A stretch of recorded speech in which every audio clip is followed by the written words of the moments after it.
Certificate का सवाल बार बार आता है हमारे सामने। मैंने की किताब में जब महिलाओं को, जब कैडेटों को सर लोगों ने ब्रीफ किया, जब भेजा जाता है कैंपों में, तो उस प्रसंग को याद करते हुए मुझे राकेश कुमार सिंह का उपन्यास भारतीय संदर्भ में याद आता है, महाअरण्य में गीत 2015 में आया है। उसमें झारखंड की आदिवासी महिलाओं का जो चित्रण है वो बार बार कौंधता है कि हमारे देश में भी मतलब इस तरीके की चीजें होती हैं और बंधा हुआ है दिन की किस घर से किस दिन मतलब महिला जाएगी अधिकारियों के यहाँ सोने के लिए। तो इन्हीं कुछ सवालों के साथ में बिना किसी विलंब किए भाषण में शुक्रिया। मेरा मानना है कि यदि माफी आपकी नहीं मांगनी चाहिए, थोड़ा लड़ाई झगड़ा करना चाहिए। हिंदी साहित्य का बंटवारा इसलिए भी हो जाता है कि बहुत जल्दी लोग माफी आपकी मांगने की मूड में आ जाते हैं। कहिए कि ठीक है, थोड़ा बोलना है, बाकी लोग कम बोल देंगे।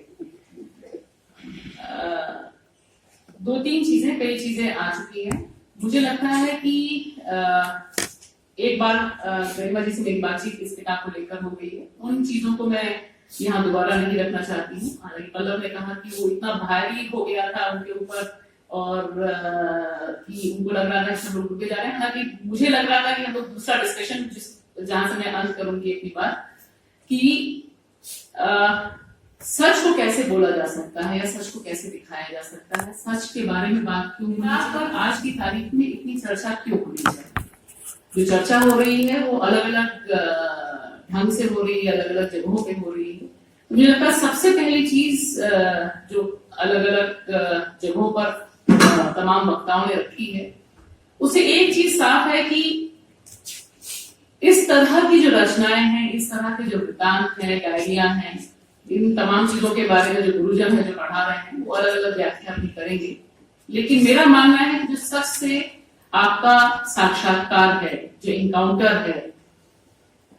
सच के साथ, उसे हम कैसे रखते हैं, कितने निर्भीक ढंग से रखते हैं, इसके बारे में ये किताब बात करती है। और ये किताब पर चर्चा आज की तारीख में इसलिए भी ज्यादा है, सीधे सीधे जोड़ती है कि कितनी दूरी है। देखिए, जिस देश दुनिया की बात इस किताब में है और जहां हम बात कर रहे हैं, इसमें बहुत दूरियां हैं। उससे एक चीज और साफ होती है कि स्त्री के ऊपर जो युद्ध की विभीषिका है वह सरहद नहीं जानती। उसके लिए भाषा के जो बाधाएं हैं उसके कोई मायने नहीं है। जो पूरा का पूरा इलाका राजनीति है, जो पॉलिटिक्स उस इलाके की है, वहां की और हमारे यहाँ की, वो तमाम चीजें टूट जाती हैं जैसे ही हम बात करते हैं स्त्री के बारे में, जैसे ही हम बात करते हैं युद्ध की विभीषिकाओं के बारे में, और उन विभीषिकाओं ने किस तरह से स्त्री को सबसे ज्यादा रौंदा, तबाह किया और उसके खिलाफ स्त्री कैसे खड़ी हुई, उसके खिलाफ उसने कैसे मोर्चा खोला, व्यक्तिगत रूप में, सामूहिक रूप में, या आप कहिए कि जो वहां का जो सामाजिक, राजनीतिक, साहित्यिक परिप्रेक्ष्य है उसमें कैसे स्त्री ने उस युद्ध को झेला, लड़ा और उसके बाद वह जिंदा रही। इसका एक बहुत महत्वपूर्ण दस्तावेज इस किताब में है। और चूंकि जिस माहौल में हम घिरे हुए हैं वह माहौल लगातार युद्धोन्माद को फैलाने वाला युद्धोन्माद है। और ये बात नई नहीं है कि जो तमाम युद्ध थे अभी तक चले हैं, आज की तारीख में चलाए जा रहे हैं, छोटे और बड़े युद्ध, वह सब स्त्री के ऊपर है, वह सब यौनि की शुचिता के ऊपर है, वह सब रक्त की शुद्धता पर है। और इसको बहुत ही मजबूती से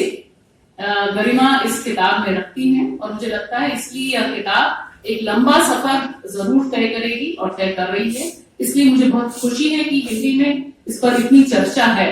इस पर इतनी बातचीत है, और ये बातचीत अलग अलग जगह पर दूर दूर तक जानी चाहिए। और खास तौर से जहां पल्लव और उन्होंने कहा भी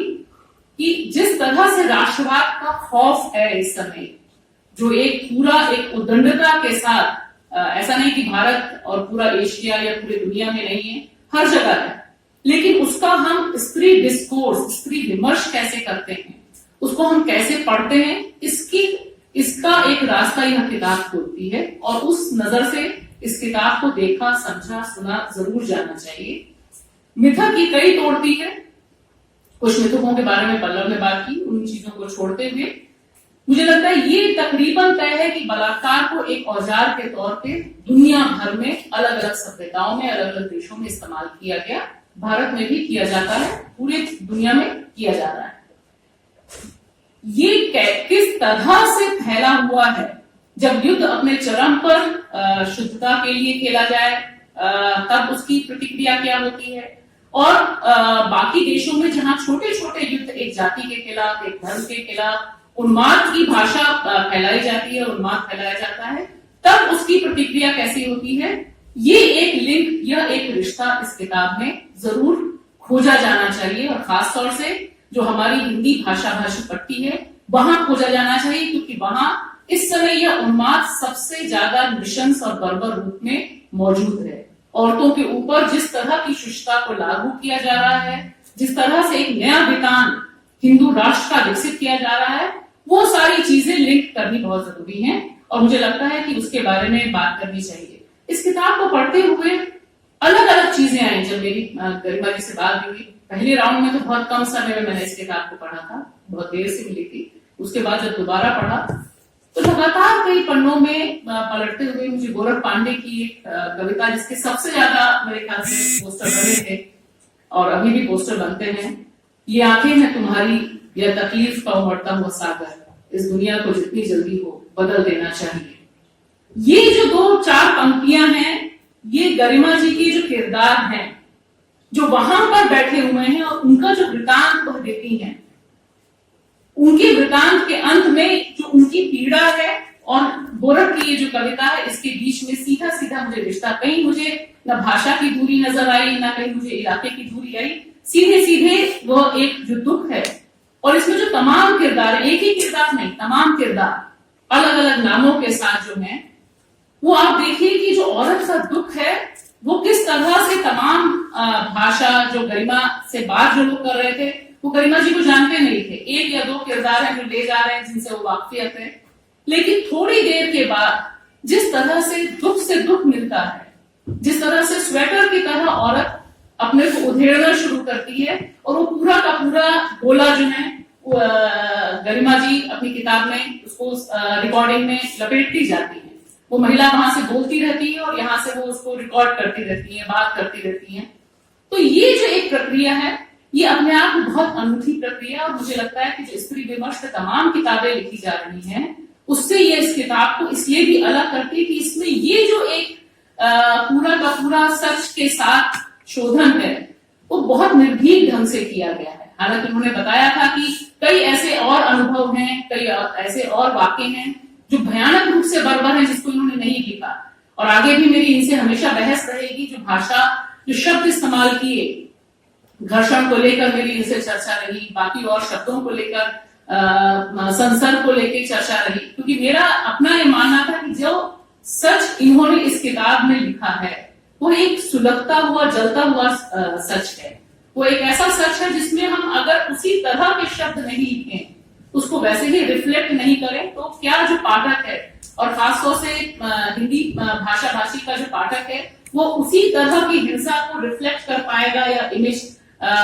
उसके दिमाग में आ पाएगी कि नहीं। ये एक मेरा सवाल इनसे था जो इस किताब में मौजूद है। इस तमाम चीजों के बावजूद जो इन्होंने दस्तावेज जिस तरह से रखे हैं, और उसमें जो एक अपने दिल का एक जो मंथन है, अपने व्यक्ति, मतलब इसमें गरिमा अपने पूरे स्वरूप में मौजूद है। जो इनके अंदर की दुविधा है, जो यहाँ की संस्कृति और वहां की संस्कृति के बीच की दुविधा है, जो वेजिटेरियन होना और नॉन वेजिटेरियन होने की दुविधा है, ये इस किताब को एक मजबूत पक्ष देती है, एक ईमानदार पक्ष देती है कि लेखक अपने आप को यहाँ पहुंचा हुआ नहीं मान रहा है, वो मान रहा है कि उसी प्रक्रिया में वह भी सीख रहा है। उन तमाम महिलाओं के साथ जो बातचीत है, वहां की जो संस्कृति के साथ बातचीत है, उसमें वो इंटरैक्ट कर रहा है, उसमें वो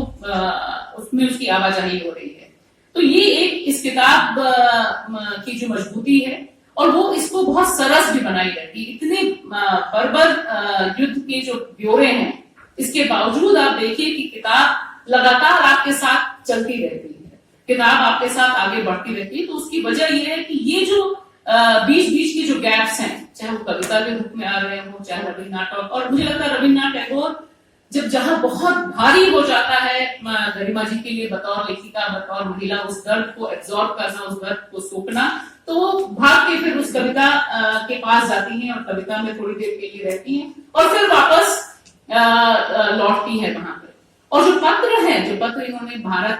में लिखे, पत्र जो वहां के लेखकों को लिखे, वो भी बहुत महत्वपूर्ण इसलिए क्योंकि उसके जरिए गरिमा बतौर लेखिका ये बताना चाहती है कि उनके दिल दिमाग में क्या चल रहा है, जिसको वो उन ब्यूरो में नहीं समझ पाते, लेकिन वो वहां पर वो विवरण है और वो बहुत अहम विवरण है क्योंकि वो उस समाज के बारे में बता रहे हैं, भारतीय समाज के बारे में बता रहे हैं, परिवार की पृष्ठभूमि के बारे में बता रहे हैं। तो ये जो आवाजाही है यह इस किताब को अलग ढंग की मजबूती देती है और अलग ढंग की इसमें एक बातचीत पैदा होती है। दूसरी चीज जो मैं यहाँ पे रखना चाहती हूँ कि जिस समय इसका पाठ यहाँ हो रहा है या मेरे दिमाग में जब चीजें आ रही थी तो अनगिनत छवियां भारत में, ये तय बात है कि कई लोगों को मंटो याद आ सकते हैं, मुझे भी मंटो याद आए, अलग अलग कहानियां याद आई, अलग अलग कविताएं याद आई, जो कि कुछ का उल्लेख इस किताब में भी है। लेकिन अगर आप देखें कि पुनन पोशपुरा जो कश्मीर की जो महिलाओं की जो किताब आई थी, उसमें जो जिस तरह से वो महिलाएं वहां खड़ी होती हैं, या मणिपुर में जो महिलाओं ने निर्वस्त्र प्रदर्शन किया और कहा कि भारतीय सेना आओ हमारे साथ बलात्कार करो, ये जो प्रतिरोध है, ये जो रेजिस्टेंस है, यह रेजिस्टेंस की छवियां इतनी दूर जो महिलाएं बात कर रही हैं, जहां पे वो महिला जिसके बारे में पल्लव ने भी पढ़ा तो मैंने भी रखा था कि वो ये बोलती है कि ठीक है, मैं क्यों इससे टूटूं, मैं इससे नहीं टूटने के लिए तैयार हूं। ये जो रेप सर्वाइवल वाली बात है, रेजिस्टेंस वाली बात है, ये रेजिस्टेंस इस किताब में बहुत मजबूती से है, अलग अलग ढंग से। ऐसा नहीं है कि वो एक गढ़े हुए नारे की तरह आता है, वो उनकी जिंदगी से निकल रहा है। वहां पे ऐसा नहीं है कि वो एक स्लोगन के तौर पे, क्योंकि वहां एक सामूहिकता नहीं है। मैं इसके बारे में गरिमा से बात भी करना चाह रही थी और मैंने उनसे पूछा भी कि यह एक बड़ा मुद्दा वहां पे नहीं बना, ठीक उसी तरह से इसे भारत में नहीं बनता या बाकी तमाम जगहों पे बड़ा मुद्दा नहीं बनता, और उसको भी बहुत मजबूती से किताब में ब्यौरे के तौर पे गरिमा ने रखा है, जिसको पढ़ा जाना चाहिए कि युद्ध को लेकर जो अंतर्राष्ट्रीय तौर पे सहमति है, जो महिलाओं को एक माल के तौर पे तमाम युद्धों में भेजा जाता रहा, परोसा जाता रहा, उसके ब्यौरे जो इन्होंने रखे हैं वो बहुत जरूरी है और हिंदी पाठक के लिए बहुत अहम है, क्योंकि हमारे दिमाग में हमेशा दूसरे ढंग की छवि युद्ध को लेकर गढ़ी जाती रही है। तो वो कितनी टूटती है, मुझे लगता है कि ये एक चीज जो मैं आपके साथ रखना चाहती थी। और दूसरा मुझे लगता है कि अभी कल जब ये किताब दोबारा मैं पलट रही थी और उस समय हरियाणा के मुख्यमंत्री खट्टर का बयान चल रहा था, उसको लेकर आगे पीछे 2-3 दिन से तो चल रहा है मीडिया में कि बलात्कार को लेकर किस तरह से औरतें फंसा देती हैं मर्दों को, मर्दों के ऊपर झूठे आरोप लड़कियां लगाती हैं। और आप देखिए कि इतनी सरहद पार करते हुए इन औरतों के बारे में भी उसी तरह से जो वहां का जो क्लास है, जो यूएन अथॉरिटीज हैं, जो वहां का निर्णायक नीति निर्णायक है, वो इसी तरह की धारणा रखता है कि ये औरतें अपनी मर्जी से, क्योंकि इनके पास पति नहीं था इसलिए सोने के लिए गई। तो ये जो स्त्री विरोधी विमर्श है, यह स्त्री विरोधी विमर्श जो पितृसत्ता की सोच और बलात्कार को ही एक औजार के रूप में इस्तेमाल करने की विश्वव्यापी सोच है, वो किस तरह से सर्वव्यापी है, इस किताब में बहुत मजबूती से इसको गरिमा जी ने रखा है। और मुझे लगता है इसके लिए जरूर इन पर ज्यादा चर्चा होनी जरूरी है कि स्त्री विरोधी जो चेतना है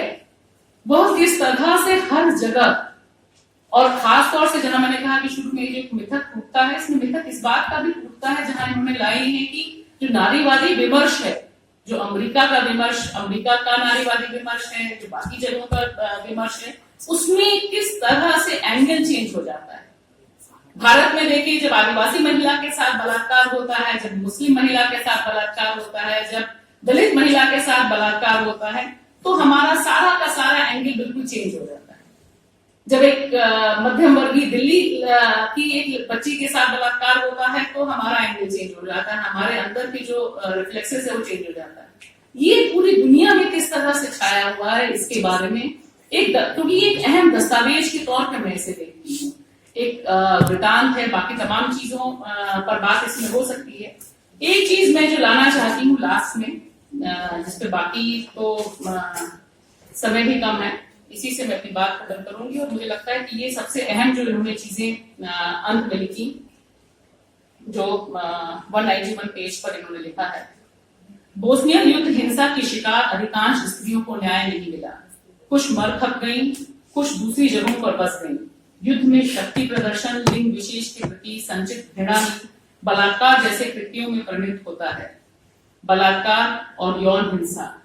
एक तरह की युद्ध नीति है, जिसके लिए कठिनतम और कठोर दंड का प्रावधान जब तक नहीं होता, तब तक बलात्कार के शिकार बच्चों, स्त्रियों, अन्य किसी व्यक्ति को न्याय नहीं मिल सकता। युद्धकालीन यौन हिंसा की ओर से आंखें मूंदे रखना अधिकांश देशों ने युद्ध के दौरान मूंदे रखना अधिकांश देशों की अघोषित राष्ट्रीय रणनीति है। यह एक स्टेटमेंट है जो अंतिम कुछ पन्नों में गरिमा जी ने लिखा है। और मुझे लगता है कि यहाँ इस किताब को अगर आप आगे से पढ़िए और पीछे से पढ़िए या बीच के पन्ने उठाइए या रविन्द्रनाथ टैगोर और सहित बाकी लोगों की कविताओं से पढ़िए, आप निष्कर्ष आपका एक ही होगा। आपका निष्कर्ष यही होगा जो इस किताब का जो शीर्षक है वह कहता है, दे ही देश। जितने युद्ध हैं और खास तौर से जो स्त्री के शरीर के ऊपर खेले गए तमाम पितृसत्तात्मक राजनीति है, वह किस तरह से न सरहद की सीमा जानती है, न भाषा की सीमा जानती है, वो पूरी दुनिया में है। और बाहर जाकर अपने अंदर की जो स्ट्रगल है, अपने अंदर जो उस संस्कृति से जो टकराहट है, उस टकराहट को समेटते हुए उस देश की उन स्त्रियों के बारे में जो कथा लिखी है, जो विवरण लिखा है, वह निश्चित तौर पे गरिमा जी को बधाई का पात्र बनाता है। ये एक अहम किताब है और हिंदी में स्त्री विमर्श के बारे में मुझे लगता है कि एक दूसरे ढंग की चर्चा के द्वार भी खोलता है। बधाई हो गरिमा जी दोबारा।